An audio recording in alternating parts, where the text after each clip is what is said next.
আসসালামু আলাইকুম, ডেলিশিয়াস বাংলা ফুডে সবাইকে আরও একবার স্বাগত জানাচ্ছি। আজকে আমি আপনাদের সঙ্গে একসাথে দুইটি রেসিপি শেয়ার করব। প্রথমটি হচ্ছে আলু সিঙ্গারা আর দ্বিতীয়টি হচ্ছে মিনি মোগলাই পরোটা। তো প্রথমেই আমি আলু সিঙ্গারাটা তৈরি করে দেখাচ্ছি। সিঙ্গারাগুলো হবে অনেক বেশি মুচমুচে আর আলুর পুরটাও কিন্তু হবে অনেক বেশি মজার। তো আশা করছি রেসিপিটি আপনাদের কাছে ভালো লাগবে। তাহলে একটি লাইক করে চ্যানেলটি সাবস্ক্রাইব করে রেসিপিটি দেখে নিন। এবার একটা মিক্সিং বলে নিয়ে নিচ্ছি 1.5 কাপ পরিমাণে ময়দা। সিঙ্গারা তৈরি করার জন্য ময়দা নিলেই কিন্তু সবচেয়ে বেশি ভালো হয়, তবে আপনারা চাইলে কিন্তু আটা দিয়েও তৈরি করতে পারেন। এবার এখানে দিয়ে দিচ্ছি 1 চা চামচ পরিমাণ কালো জিরা। এটা হাতের কাছে থাকলে দিবেন, না থাকলে না দিলেও চলবে। এরপর এখানে স্বাদ অনুযায়ী লবণ আর দিয়ে দিচ্ছি 1/2 টেবিল চামচ পরিমাণ রান্না করা রেগুলার সয়াবিন তেল। এবার এই শুকনো উপকরণগুলো হাত দিয়ে ভালো করে মিশিয়ে নিতে হবে। সবকিছু মিশানো হয়ে গেলে এবার এখানে নরমাল পানি অল্প অল্প করে দিয়ে একটা ডো তৈরি করে নিব। সিঙ্গারার ডোটা কিন্তু নরমাল যে আমরা রুটি খাই সেই ডোয়ের চেয়ে একটু শক্ত করে তৈরি করতে হয়। তো দেখতেই পাচ্ছেন অল্প অল্প পানি দিয়ে আমি একটা ডো তৈরি করে নিচ্ছি।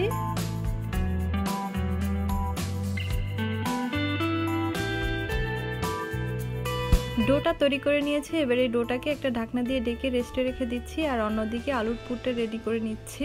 তার জন্য চুলায় একটা ফ্রাই প্যান বসিয়ে এর মধ্যে আমি 2 টেবিল চামচ পরিমাণ সয়াবিন তেল দিয়ে দিয়েছি। এবার এখানে 1/2 চা চামচ পরিমাণ পাঁচফোড়ন দিয়ে দিলাম। পাঁচফোড়নটা তেলের মধ্যে ভাজা হয়ে গেলে এর মধ্যে দিয়ে দিচ্ছি মিডিয়াম সাইজের 2টা পেঁয়াজ কুচি। এবার পেঁয়াজটাকে হালকা ব্রাউন কালার হওয়া পর্যন্ত ভেজে নিচ্ছি। পেঁয়াজগুলো হালকা ব্রাউন কালার চলে এসেছে। এবার এখানে দিয়ে দিচ্ছি 1/2 চা চামচ পরিমাণ আদা রসুন বাটা। এবার এখানে অন্যান্য সব মশলাগুলো দিয়ে দিব। দিয়ে দিচ্ছি 1/2 চা চামচ পরিমাণ হলুদের গুঁড়া, দিয়ে দিচ্ছি 1/2 চা চামচ পরিমাণ মরিচের গুঁড়া, আর দিয়ে দিচ্ছি 1/2 চা চামচ পরিমাণ ধনিয়ার গুঁড়া আর জিরার গুঁড়া। এরপর এখানে স্বাদ অনুযায়ী লবণ দিয়ে আমি মশলাগুলোকে খুব ভালো করে কষিয়ে নিয়েছি।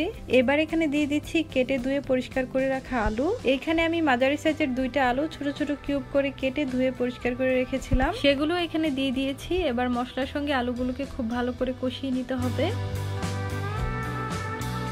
বেশ কিছুক্ষণ আলুগুলোকে কষিয়ে নিয়েছি। আলুগুলো কিন্তু কষানো হয়ে গিয়েছে। এবার এখানে দিয়ে দিব পানি। আমি এখানে প্রায় 1/2 কাপ পরিমাণ পানি দিয়ে দিচ্ছি। এবার নেড়েচেড়ে দিয়ে ঢাকনা দিয়ে ঢেকে আলুগুলোকে একদম কম আঁচে সিদ্ধ হওয়া পর্যন্ত রান্না করে নিব। আলুগুলো সিদ্ধ হওয়ার পর আমি ঢাকনা তুলে দিয়ে একটু নেড়েচেড়ে দিচ্ছি। এরপর এখানে স্বাদ অনুযায়ী কাঁচামরিচ আর কিছু পরিমাণে ধনেপাতা কুচি দিয়ে দিচ্ছি। এবার নেড়েচেড়ে আরো 2-1 মিনিটের মতো রান্না করে নিতে হবে। আর এই পর্যায়ে আপনারা চাইলে কিন্তু এভাবে আলুগুলোকে একটু চটকে নিতে পারেন, এতে করে আলুগুলো আঠালো হবে আর পুরটা কিন্তু খেতেও ভালো লাগবে। তো সিঙ্গারা তৈরি করার জন্য ভিতরের পুরটা কিন্তু এখন একদমই রেডি। এবার এটাকে একটা সাইডে রেখে দিব। অন্যদিকে যে ডোটা আমি রেস্টে রেখেছিলাম এই ডো থেকে এখন লেচি কেটে নিব। এখান থেকে আমি মোট 5টা লেচি কেটে নিয়েছি। সিঙ্গারাগুলোকে আপনি কতটুকু বড় অথবা ছোট করবেন সেই অনুপাতে কিন্তু সিঙ্গারার লেচিগুলো কেটে নিতে হবে। একটা লেচি নিয়ে আমি দেখতেই পাচ্ছেন একটা রুটি বেলে নিচ্ছি। এই রুটিটা কিন্তু একটু লম্বা করে বেলে নিতে হবে। রুটিটা বেলা হয়ে গিয়েছে। এবার এই রুটিটাকে সমান 2 ভাগে কেটে নিব। এবার একটা ভাগ নিয়ে নিচ্ছি সিঙ্গারা তৈরি করার জন্য। আর দেখতেই পাচ্ছেন রুটিটা কিন্তু একদম পাতলা করে বেলে নিয়ে একটু মোটা রেখে তারপর বেলেছি। এবার আপনাদেরকে সিঙ্গারার বাসটা দেখিয়ে দিচ্ছি। যেই পাশটা সমান সেই পাশের 2টা কোণ এনে এভাবে সিল করে দিতে হবে। এবার এই কোণের ভিতরে আলুর পুরটা যে রেডি করে রেখেছিলাম সেই আলুর পুরটা এখানে দিয়ে দিতে হবে। তো দেখতেই পাচ্ছেন কিছু পরিমাণ আলুর পুর আমি এখানে দিয়ে দিয়েছি। এবারের চারপাশে সিল করার জন্য একটুখানি পানি লাগিয়ে দিব। এবার রুটির বাড়তি অংশটা 2 আঙ্গুল দিয়ে ভাঁজ করে নিয়ে সিঙ্গারার মুখটা এভাবে চেপে বন্ধ করে দিব। ব্যাস, আমার একটা সিঙ্গারা তৈরি করা হয়ে গেল। তো এই সিঙ্গারার বাসটা কিন্তু একদমই সহজ। এইভাবেই কিন্তু আমি সবগুলো সিঙ্গারা তৈরি করে নিব। তো আপনাদের বোঝার সুবিধার্থে আমি আরও একটা সিঙ্গারা তৈরি করে দেখিয়ে দিচ্ছি। সেম একই কাজ, প্রথমে সমান অংশের 2টা পাশ ধরে এভাবে সিল করে দিতে হবে, তাহলেই কিন্তু একটা কোণের মতো তৈরি হয়ে যাবে। এবার এর ভিতরে পরিমাণ মতো আলুর পুর দিয়ে দিব। আলুর পুরটা দেওয়া হয়ে গেলে সেই একইভাবে সাইডের অংশটাতে একটুখানি পানি লাগিয়ে নিব। এরপর রুটির এই বাড়তি অংশটাকে 2 আঙ্গুল দিয়ে এভাবে ভাঁজ করে সিঙ্গারার মুখটা সিল করে দিব। আশা করছি সিঙ্গারার বাসটা আপনারা দেখে বুঝতে পারছেন আর আপনাদের কাছে অনেক সহজও লেগেছে। একইভাবে আমি সবগুলো সিঙ্গারা তৈরি করে নিয়েছি। এবার এই সিঙ্গারাগুলো ভাজতে চলে যাব। সিঙ্গারাগুলো ভাজার জন্য চুলায় একটা হাঁড়িতে পরিমাণ মতো তেল আমি গরম হতে বসিয়ে দিয়েছি। তেলটা যখন একদমই অল্প গরম থাকবে ওই অবস্থাতেই সিঙ্গারাগুলো দিয়ে দিতে হবে। অনেক বেশি গরম তেলে সিঙ্গারাগুলো দিলে সাথে সাথে সিঙ্গারার মধ্যে কালার চলে আসবে আর সিঙ্গারাগুলো ক্রিস্পি হবে না, নরম থাকবে। তাই অল্প গরম তেলেই কিন্তু সিঙ্গারাগুলো আস্তে আস্তে ভাজতে হবে। কিছুক্ষণ পর থেকেই সিঙ্গারাগুলোকে উল্টিয়ে পাল্টিয়ে দিতে হবে, না হলে কিন্তু একটা পাশেই বেশি কালার চলে আসবে, সমানভাবে কালার হবে না। যখন তেলটা একদমই পারফেক্টভাবে গরম হয়ে যাবে তখন সিঙ্গারাগুলোকে অনবরত নেড়ে চেড়ে সুন্দর একটা কালার আসা পর্যন্ত ভেজে নিতে হবে।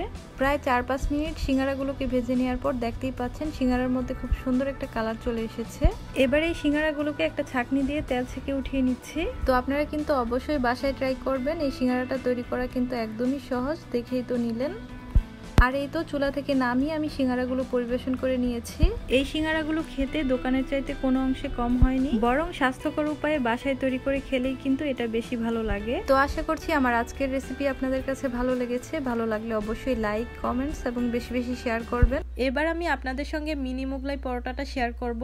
মাত্র 1 কাপ আটা আর একটি ডিম দিয়ে অনেকগুলো মিনি মোগলাই পরোটা তৈরি করা যায়। রেসিপিটি একদম সহজভাবে আপনাদের সঙ্গে শেয়ার করছি। আশা করছি রেসিপিটি ফলো করে আপনারাও বাসায় একদম পারফেক্ট মিনি মোগলাই তৈরি করতে পারবেন। আশা করছি রেসিপিটি আপনাদের কাছে ভালো লাগবে। ভালো লাগলে একটি লাইক করে চ্যানেলটি সাবস্ক্রাইব করে রাখবেন। তাহলে চলুন শুরু করা যাক। সবার প্রথমে একটা বাটিতে নিয়ে নিচ্ছি 1 কাপ আটা। আটা কিন্তু সবার ঘরেই থাকে, তাই আজকে আমি এই মোগলাই পরোটাটা আটা দিয়েই তৈরি করছি। দিয়ে দিচ্ছি স্বাদ মতো লবণ আর দিয়ে দিচ্ছি 1 টেবিল চামচ পরিমাণ রান্না করা রেগুলার তেল। এবার সবকিছু একসঙ্গে ভালোভাবে মিশিয়ে নিচ্ছি।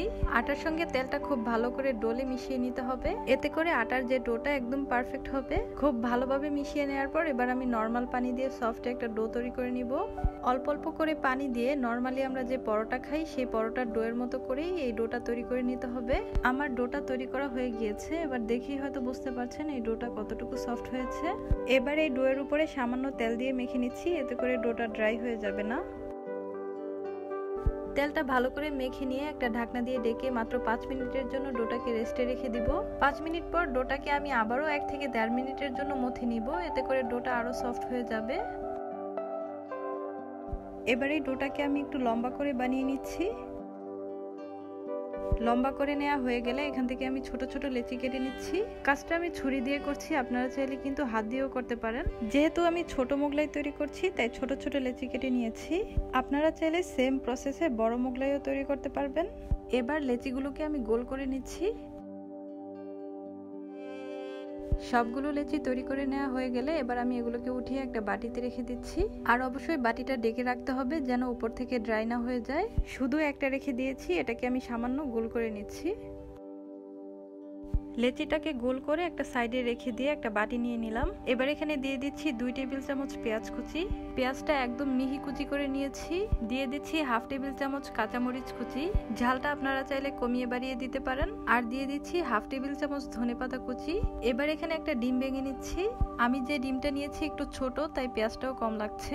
আপনাদের ডিমটা যদি বড় সাইজের হয় তাহলে কিন্তু আরো কিছু পেঁয়াজ এখানে অ্যাড করতে পারেন। দিয়ে দিলাম স্বাদ মতো লবণ আর দিয়ে দিচ্ছি 1/2 চা চামচ চাট মশলা। আপনাদের কাছে যদি চাট মশলা না থাকে তাহলে 1/2 চা চামচ গরম মশলাও দিতে পারেন। অথবা কিভাবে বাসায় চাট মশলা তৈরি করবেন এরকম একটা ভিডিও আমার চ্যানেলে দেয়া আছে, সেটা দেখে তারপর বাসায় তৈরি করে ফেলতে পারেন। এবার একটা চামচ দিয়ে খুব ভালোভাবে মিশিয়ে নিচ্ছি।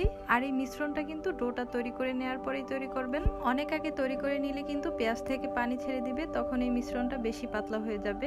ডিমের মিশ্রণটা সাইডে রেখে দিয়েছি। এবার আমি লেচিটা বেলে নিব। সামান্য আটা দিয়ে আমি বেলে নিব, তাহলে কিন্তু ভালো করে বেলা যায়। আর তেল দিয়ে বেলে নিলে এটা কিন্তু সহজে পাতলা হতে চায় না, অনেক সময় লাগে। তাই চেষ্টা করবেন এভাবে আটা দিয়ে বেলে নিতে। রুটিটা আমি একদম পাতলা করে বেলে নিচ্ছি। রুটিটা দেখেই হয়তো বুঝতে পারছেন আমি কতটুকু পাতলা করে বেলেছি। এবার এখানে ডিমের মিশ্রণটা দিয়ে দিচ্ছি 1 চামচ। এবার চারপাশ থেকে মোগলাই পরোটার মতো ফোল্ড করে নিচ্ছি। একটু চেপে লাগিয়ে নিতে হবে যাতে করে ছুটে না যায়। আপনারা চাইলে সামান্য পানি দিয়ে এভাবে লাগিয়ে নিতে পারেন। একইভাবে আমি সবগুলো পরোটা তৈরি করে নিয়েছি। তৈরি করার পর অনেক বেশি সময় ধরে রেখে দেওয়া যাবে না, তাহলে কিন্তু ভেঙে যাবে। এবার তেল হালকা গরম করে মোগলাই পরোটাগুলো ভেজে নিতে হবে। মোগলাইয়ের যে ভাজ পাশটা আছে সেই পাশটা আগে নিচে দিতে হবে, এতে করে আর খুলে যাবে না। 4টা মোগলাই একসাথে দিয়ে দিচ্ছি। এবার চুলার মাঝারি আছে মোগলাই পরোটাগুলোকে সময় নিয়ে ভেজে নিতে হবে। খুব বেশি আছে এগুলো রান্না করে নিলে কিন্তু ভিতরটা কাঁচা রয়ে যাবে। এবার আমি মোগলাইগুলোর উপরে সামান্য তেল ছিটিয়ে দিচ্ছি, তাহলে ফুলবে। যখন একটা পাশ হয়ে যাবে তখন উল্টে দিয়ে আরেকটা পাশও ভেজে নিচ্ছি। এভাবে উল্টে পাল্টে দুই পাশই আমি গোল্ডেন ব্রাউন কালার করে ভেজে নিচ্ছি। যখন দুইটা পাশে এরকম গোল্ডেন ব্রাউন কালার চলে আসবে তখন আমি তেল ছেঁকে এগুলোকে উঠিয়ে নিচ্ছি। একইভাবে আমি সবগুলো মোগলাই পরোটা ভেজে নিয়েছি। এখন আমি এগুলোকে পরিবেশন করে নিব। তো দেখতেই পারলেন কত সহজভাবে তৈরি করে ফেললাম মিনি মোগলাই পরোটা।